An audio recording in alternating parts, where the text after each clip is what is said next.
this is the last time we're speaking in 2023. How would you categorize 2023 for the Winnipeg Blue Bombers, knowing that their ultimate goal was to win another championship and they fell just short?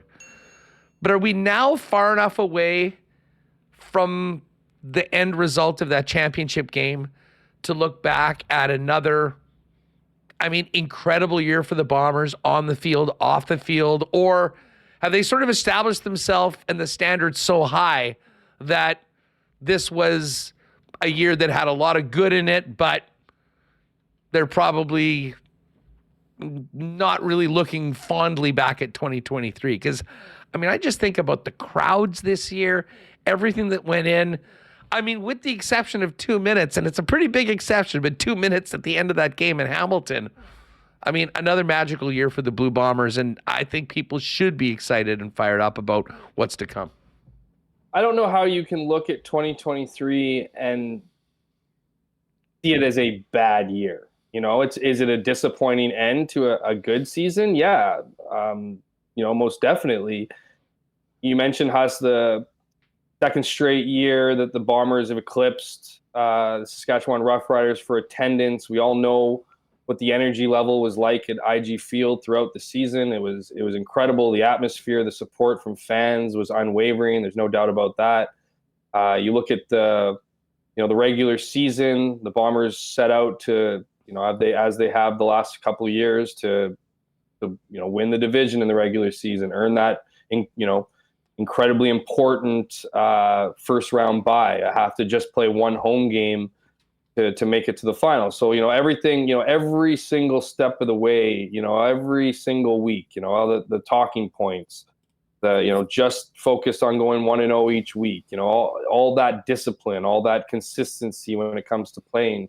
Were there some cracks in the armor in the regular season? Yeah, absolutely there were. The Bombers didn't look invincible. They didn't look like their 2021 selves when they, kind of just in that shortened year just whipped through everybody en route to winning a second straight Grey Cup. There were certainly some tougher weeks than others, but I still, and this isn't a big thing to be like, but however, if you were to ask the players in the locker room, even though it's been weeks now, it's been more than a month since that disappointing, collapse against the Montreal Alouettes in the final, I still think that the players would say they blew it. You know what I mean? I think that this is, it's a second, the goal was to return back to the Grey Cup, of course, and to revenge that loss to the Toronto Argonauts. And I think when Toronto got their lunch handed to them in the East Final by Montreal, I think a lot of people, myself included, thought that the Bombers were going to roll past the Alouettes. Yeah, the Alouettes had an incredible, single season turnaround. They had a lot of momentum heading into the Grey Cup. They were feeling good about themselves. They were confident in themselves, much like we saw the Winnipeg Blue Bombers in 2019 when they went through, the impossible route to winning the Grey Cup, as you will. But if you just look at how it happened, the Bombers were heavy favorites against Montreal. They were heavy favorites against Toronto the year before. So, to sum it up, certainly you can look at all the positives, and I think if you're a Bomber fan, and even the highest expectations of Bomber fans, I don't know if you can be overly critical about what you saw this season. But at the end of the day, when they needed to stop and they needed all the things that they preach about all season long, they couldn't get it done. And I think that ultimately sums up 2023 for me. And I think for certainly some players in the locker room, and I imagine still, particularly after the game, obviously, and even in locker cleanup. But again, I think there's a lot of people that still feel at the end of the day, the Bombers blew it when they had a ripe chance to create history and cement themselves as a dynasty. Yeah. So disappointing for sure. They did. I think kind of all of that is true. Running Man, disappointing ending, but overall a great year. You could be a Rider fan like me. Which would you prefer? Bombers going all the way and losing in the last few seconds of the game, or the season the Riders had? Well, the answer to that is obvious, Running Man. But what's nuts, and this is sort of why I bring up the question, Jeff, is that the Bombers are now the measuring stick, and they measure themselves against Winnipeg and these previous teams. and certainly from a business standpoint, measuring themselves against previous years. I mean, they're sort of setting the standard.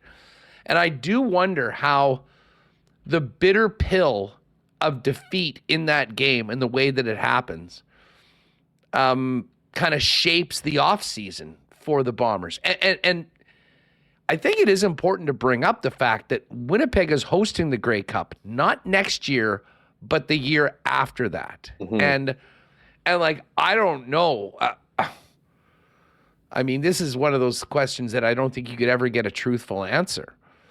But I mean, if you pump True Serum into Wade Miller and said, listen, you're going to go to the Grey Cup or you're going to win one of the next two, would you rather get it back next year or would you rather be at the one at home? I would almost say the one at home. Like if it was a different story, I think it would almost be a 2-year plan to win next year. But with the age of the team, the guys that they're bringing back, some of the guys they're bringing back, it's pretty clear that the goal is very much for 24. And listen, they're not mutually exclusive. So I'm not saying it's one or the other.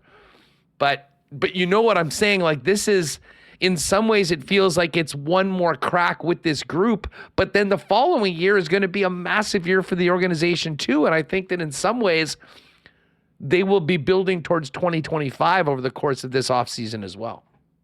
Yeah, it's fascinating to think about, Huss. And I think, you kind of, I don't want to say you answered in your own question, but I think that's the big dilemma with Kyle Walters right now in the Winnipeg Blue Bombers, is making some decisions on key figures in the lineup that are costing money, more money than, obviously finding somebody out of a U.S.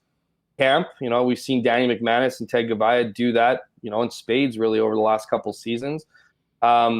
And then figuring out, the leadership aspect of it. So if you get rid of a guy, where does the cracks kind of create, or what ripple effect might it have in the locker room, right? Because while talent has certainly been a main ingredient to the Bombers' success, so is continuity, so has, that FIFO, mantra, that the culture there, right? And so you start taking some guys out of that equation. What does that look like?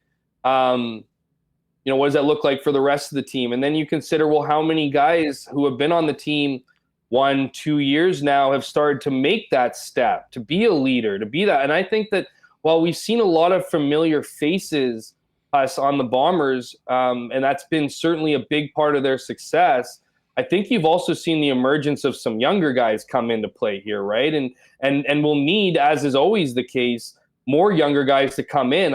We've talked about this in the past. I don't think, while certainly Wade Miller is going to put on an incredible 2025 Grey Cup. It's going to be a great party in the city, and just the momentum we've seen from the championship game and the respective presidents and owners wanting to top it year to year. I think that bodes well for the party in 2025. But I think there was I think there was some significant disappointment inside IG Field when they were awarded 2025 and not 2024, because when you start looking at, the aging veterans, we've been talking about the aging veterans on this team for a few years now, as they've continued to make Grey Cup after Grey Cup after Grey Cup. And the question now becomes, how much longer can they strike gold here? Well, and I think it depends on who you ask. If you ask Mike O'Shea will bring back every single guy that wants to come back if they can fit it under the salary cap. Mike O'Shea would go into next season with the exact same lineup. Would that be a bad thing? Probably not. I don't see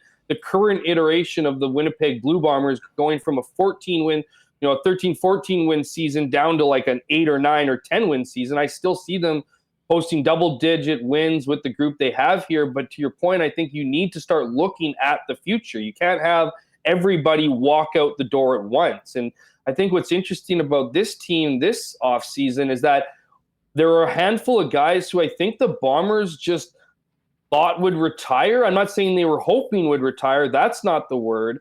But now want to come back. I think of guys like Jackson Jeffcoat. Jackson Jeffcoat wants to continue playing CFL football. I'm not going to say that's news to me in the sense that he'd been, gone on this retirement farewell. But even the last season where he signed, it was just kind of like you felt like this was it for him. He's obviously gone through injuries and stuff like that. Jake Thomas wants to come back. He's the oldest tenured guy on the team. He's played some good football. Is he a guy that, you want to bring back? We're still, and it's interesting because I blame Stan for it, because Stanley Bryant, that is, because he never showed up to the garbage bag thing. We haven't really got any clarity. From what I'm hearing, he doesn't want to retire, but I also, when in chatting with him at the Grey Cup, he's been a season guy since the cancellation of the 2020 campaign owing to COVID. And just, you factor in, he'll be 37 or 38 by next year, for sure 37. He's getting up there. He's still a terrific player, and he's coming off a pretty good year. But how many more seasons can you stack on? How many more seasons do you want to stack on? And so this year's an interesting one. We heard Kyle Walters say at Grey Cup, and then in his availability, essentially, that, we'll see if we can bring back as many guys as we can.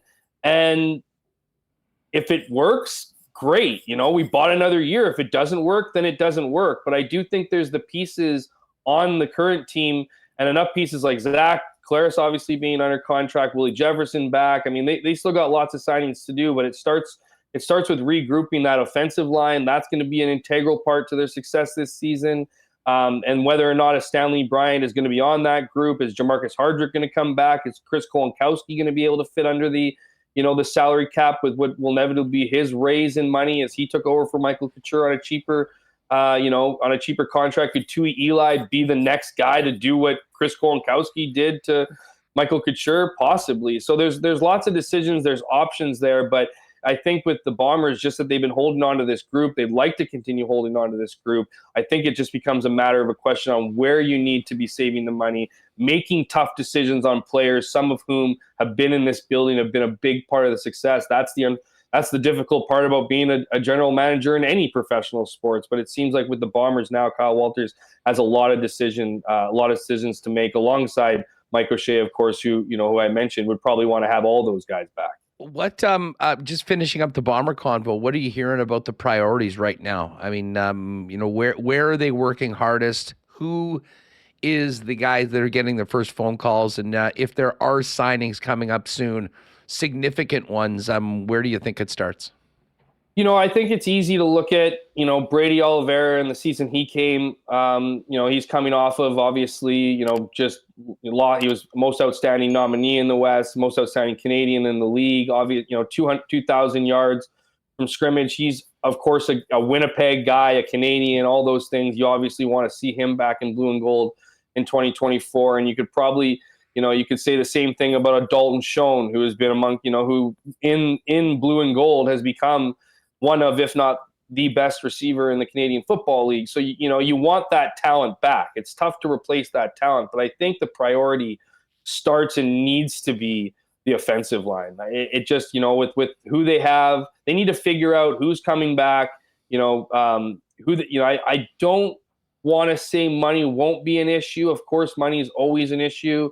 There's always guys that want to get paid a little bit more, want to see their value raise a little bit more. So there's always going to be those negotiations. But I think it starts and finishes with the offensive line. That's the group that's going to protect Zach Collaros so he can do his damage on offense. That's the group that's going to create holes and open lanes for Brady Oliveira to have the kind of season he had in 2023. And of course, it's going to give Zach Collaros the time to find his receivers. Because if you don't have that, we've seen this in the CFL. If you don't have an offensive line, you're a Cody Fajardo of 2022 in Saskatchewan. When you have a bit of a better one, I don't even want to say Montreal had this outlandishly better offensive line. They did compared to the year before, but I just mean when you talk about the league, you look and you have a Grey Cup champion in Cody Fajardo. So we know how important the offensive line is. The rest can kind of figure itself out. They have some key pieces on defense. They're going to get guys back to re-sign, but I think it's finding that core group, figuring out what that mix of 5 starters is and getting them inked, because I think the rest is going to come after that, a la, Brady Oliveira, a la, Dalton Schoen, if they can figure out the money.